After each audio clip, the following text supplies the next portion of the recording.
eu sou um apolinã e eu cresci com meu pai dizendo quem eu era, para eu ter orgulho disso. Minha mãe também, mesmo ela sendo uma mulher não indígena. Só que em dado momento eu fui para a escola na cidade e eu comecei a questionar minha identidade. Quando as perguntas e as piadas vinham, que eu não sabia que era racismo, onde eles perguntavam se eu já tinha comido gente, perguntavam se eu tinha comido macaco, realmente eu tinha comido macaco, mas eu queria negar aquilo. Já era visto como algo, como assassinos mesmo. Quando eu cheguei na cidade, eu falei, cara, eu não quero isso, eu não quero ser visto dessa forma. E perguntavam por que eu estava naquele lugar, por que eu estava na cidade, por que eu tinha roupa, por que eu falava português. Então, eu falei, cara, eu não sou indígena.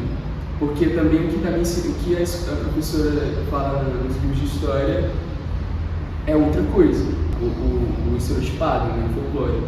Aquele olhar do colonizador de 1500. E aí eu entrei em contato com o teatro. E foi quando eu quis escrever a história do meu pai e da minha mãe. E eu queria falar sobre terras invadidas. E eu escrevi um espetáculo e atuei nesse espetáculo. E de certa forma, isso me transformou, sabe? O contrato estabeleceu o encontro comigo mesmo, com a minha própria identidade. E eu acredito que da mesma forma que o teatro tenha me salvado, quando eu vou no cinema e assisto um filme e eu saio de lá sonhando, eu acredito que o teatro também. Eu acho que a possibilidade de transformação de uma sociedade é quando o indivíduo ele começa a sonhar, começa a querer transformar sua vida. E foi isso que o teatro fez na minha. E eu acredito também que o nosso propósito seja esse, de fazer, de levar a imaginação, de levar sonho para as pessoas. Quando você se autodeclara, você precisa estar sempre se reafirmando. Então qualquer coisa pode tirar sua identidade a qualquer momento.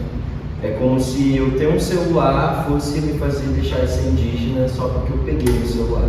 É como se eu ter um fio de barba, porque imaginam que um indígena não possa ter pelos no rosto, possa me fazer deixar de ser indígena a qualquer momento. Essa possibilidade de se reafirmar, de se autodeclarar, não é uma opção, é a única forma de se manter vivo.